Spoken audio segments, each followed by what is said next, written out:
Fala galera, beleza? Aqui é o Wagner Rambo do WR Kids Channel e este é mais um vídeo da nossa série Usina Robots. No vídeo de hoje vamos voltar a trabalhar com o software do robô S2, vamos ver algumas dicas para utilizar bases de tempo com o robô. A partir disso, vamos projetando então as bases de tempo para utilizar na tomada de decisão dele, podendo assim suprimir aquelas funções de delay que estávamos utilizando originalmente. Vamos para a aula de hoje, lembrando que é um oferecimento da Usina Info. Acesse usinainfo.com.br, confira todos os produtos, tem kits de robótica, ferramentas, componentes e muito mais. Primeiro link aqui da descrição. Já deixa aquele like no vídeo, deixe sua inscrição nesse canal se ainda não é inscrito e marque o sininho para não perder nada. Segura aí!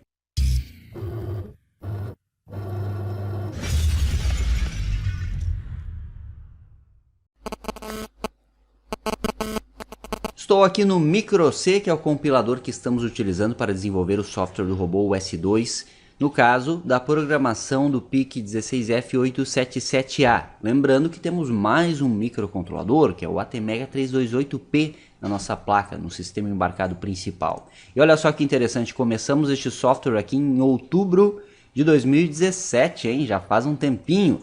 Mas é interessante isso para o nosso assinante verificar que o desenvolvimento de projetos um pouco mais complexos demanda tempo.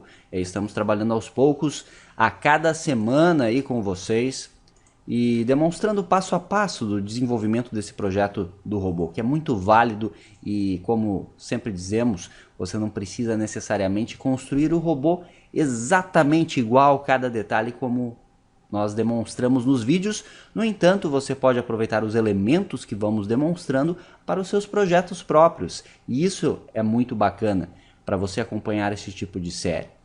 Muitas ferramentas que mostramos para vocês podem ser aproveitadas para os mais diversos projetos. Nós temos aqui a interrupção e veja que já estamos trabalhando com interrupção externa no 16F877A. Essa interrupção externa, lembrando que é a medida do sinal de eco do sensor de ultrassom, o sensor estereoceptivo do robô, que detecta a distância a um obstáculo frontal. E também estamos utilizando o timer 1 para fazer a contagem de tempo, pois precisamos saber quanto tempo este pulso ficou em nível alto em microsegundos para determinar a distância de um obstáculo que o sensor vai detectar. Por isso, precisamos também do timer 1. Este aqui é o algoritmo, então, utilizado para a medida do pulso de eco do sensor. Só uma breve revisão para você.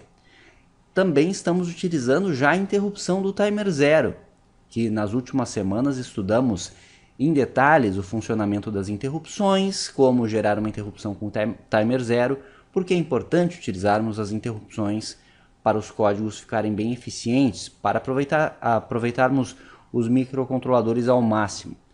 Originalmente essa interrupção aqui estava com uma resolução de 8 milissegundos.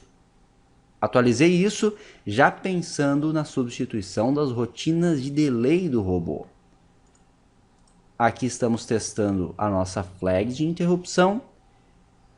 Se houve overflow do timer 0, ou seja, a transição de 255 para 0, ele vai setar esta flag aqui, o processador seta ela, coloca 1 nela, e aí limpamos por software, devolvendo 0 para ela.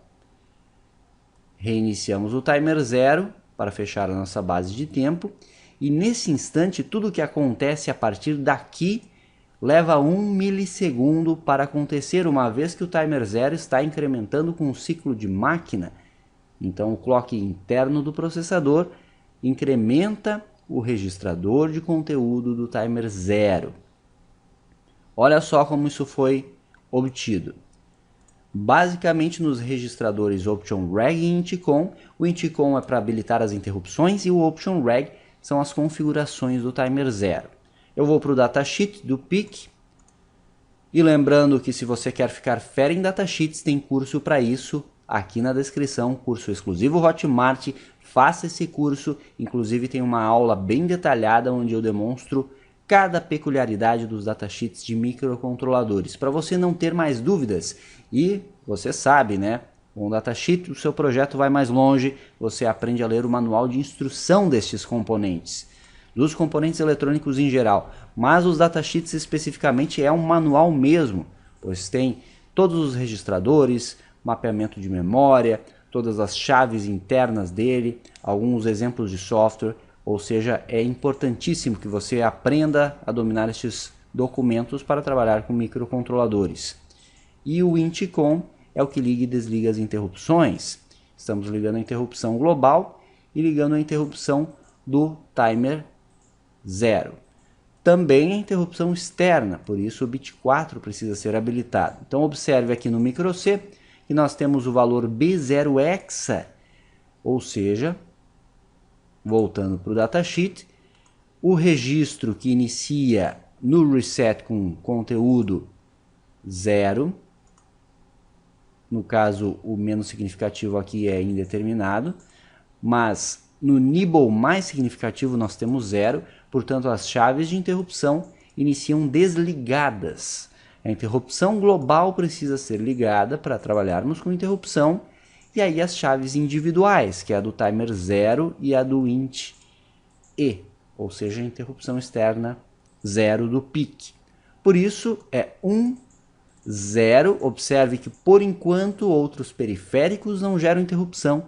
Estamos mantendo PE e E desabilitado. Talvez seja necessário dependendo de algum algoritmo que formos implementar no futuro. O timer 0 é habilitado, portanto 1. E o int e também habilitado, portanto 1. Nossa interrupção no RB não é utilizada por enquanto não estamos utilizando mesmo, e as flags aqui a princípio iniciam desligadas, por isso que é B0 hexa no INT-COM.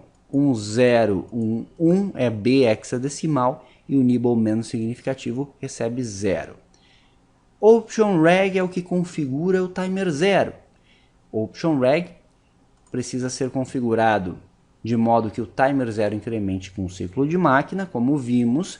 Nós temos aqui no bit 5 a seleção de clock. E o bit 5 precisa estar em 0, ó,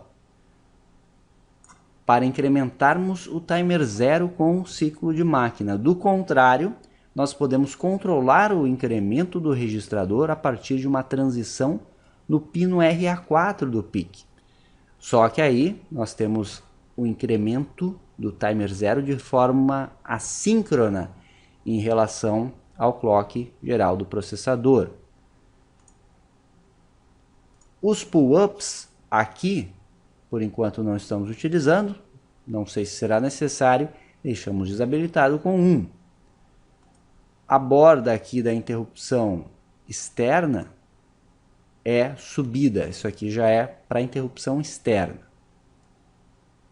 Só que essa aqui nós trocamos no decorrer do código, mas inicialmente deixamos como subida, portanto também é 1. Então 1, 0. Aqui no bit 4 é indiferente, pois o timer 0 é incrementado com o clock interno, por isso podemos deixar em 0 ou em 1, caso deixamos em 0. Então 1, 0, 0 seria C. Prescaler associado ao timer 0, então 0. E aqui eu configurei para, no caso, 1 para 16, o prescaler, que é o divisor de frequência. Então, no caso, aqui é 0 e aqui é 0, 1, 1, dá 3. Pois os 3 bits menos significativos do Option reg determinam o prescaler, que nada mais é que um divisor de frequência. Se o timer 0 incrementa a cada ciclo de máquina, aqui ele irá incrementar a cada 16 ciclos de máquina. Com isso conseguimos tempos diferentes, bases de tempo diferentes. Originalmente estávamos com 128. Beleza? Então, observando aqui, nós temos o valor 83 hexa. No caso, eu deixei lá como borda de descida mesmo, interrupção externa, mas não tem problema nenhum. Seria 1, 0, falling edge aqui no bit C, 0 pois é clock interno, e 0 do bit 4, que é que é indiferente, pois estamos utilizando o clock interno. Prescaler associado ao timer 0 e 1 para 16 o seu valor. Por isso 83x aqui no option reg. A partir disso eu determino o conteúdo inicial do timer 0, que é esta linha aqui. No caso o valor 6, porque o timer 0, como vai até 255, porém ele tem 256 incrementos, eu faço valor máximo de incrementos menos o valor de inicialização para colocar na equação de projeto de overflow que está aqui, que é o ciclo de máquina vezes o prescaler vezes o seu valor máximo menos o conteúdo. No caso da 250, 256 menos 6 é 250. E aí isso vezes os 250 nano de ciclo de máquina. Isso vezes 16 resulta em 1 milissegundo. Com isso conseguimos então um tempo de estouro de 1 milissegundo. Por isso essa resolução aqui.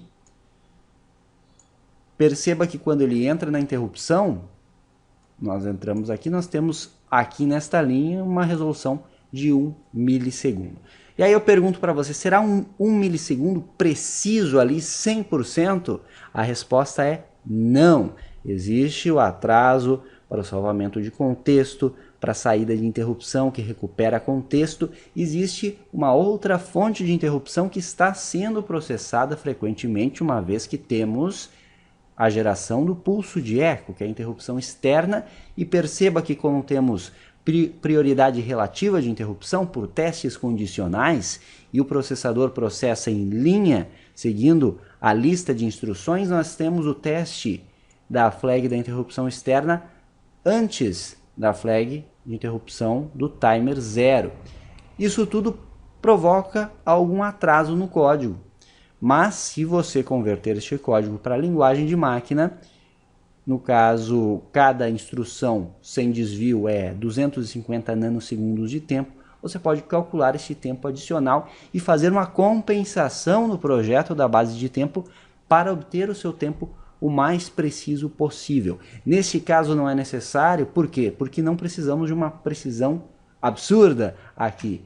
1 milissegundo é uma resolução interessante que facilmente podemos converter em 1 segundo, multiplicando uma variável por 1000, 1,5 segundo ou 600 milissegundos, tá certo, ou 0,6 segundos, enfim, se você preferir, fica fácil, pois variáveis do tipo int de 16 bits podem receber estes conteúdos, 600, 1000, 1500, e aí você só precisa de um contador auxiliar, comparar ele com o valor que você precisa, e então você tem outras bases de tempo.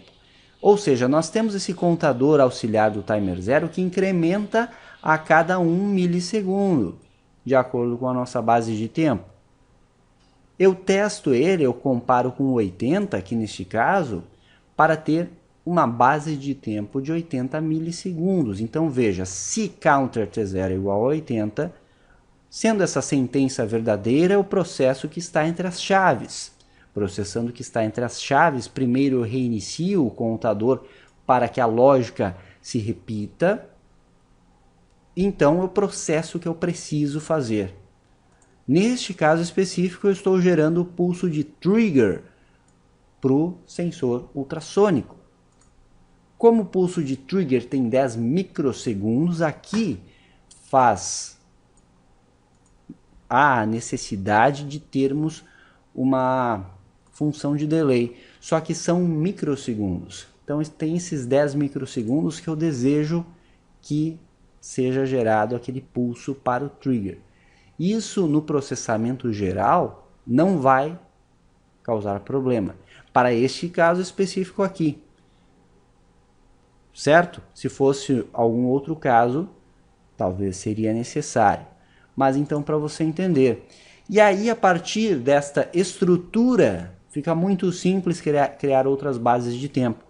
Como fazer isso? Eu vou fazer isso rapidinho com você aqui, para mostrar isso aí. Vamos ver aqui nas variáveis globais, ó. Eu até criei o counter T0 como uma short. Mas eu vou criar aqui variáveis do tipo inteiro. Pode ser unsigned, pois não vão receber valores negativos mesmo. Vou chamar esta variável de counter aux 1 e inicio em 0.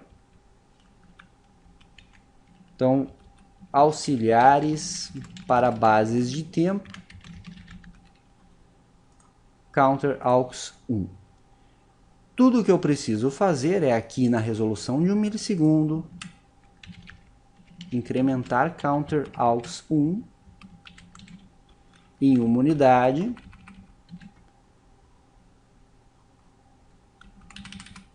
counter aux 1 eu incremento em uma unidade a cada 1 milissegundo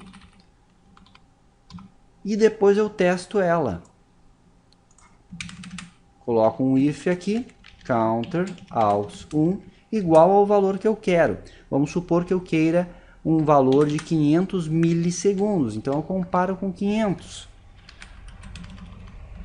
Aqui é o final do meu if counter aux 1, e aqui primeiro eu reinicio ela, counter aux 1 igual a 0 de novo, para a lógica se repetir. E tudo que ocorre dentro dessas chaves me dá uma base de tempo de 500 milissegundos. Então, neste trecho aqui, eu realizo o meu processamento, que vai ocorrer a cada meio segundo ou 500 milissegundos. Bem aqui. Compreenderam? É isso, galera. Então é assim que vamos gerar as bases de tempo para o nosso robô, e é assim que eu sugiro que você faça para o seu robô também. Pois, como explicamos, os delays têm esse grande problema de segurar o código. O código não tem saída, ele fica preso ali até processar aquela função de delay. Pode dar um problema sério no processamento, no funcionamento do robô propriamente dito. A aula de hoje é essa, eu peço o seu comentário aí com as dicas. Semana que vem vamos continuar este software, vamos ver se conseguimos já substituir algumas funções de delay na nossa tomada de decisão do robô e quem sabe até fazer um teste prático com ele.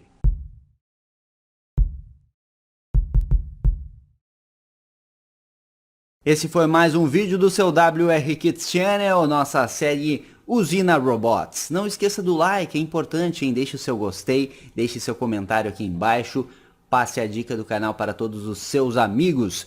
Não esqueça de ativar o sininho, marque o sininho, assim você recebe notificação sempre que sai um vídeo novo.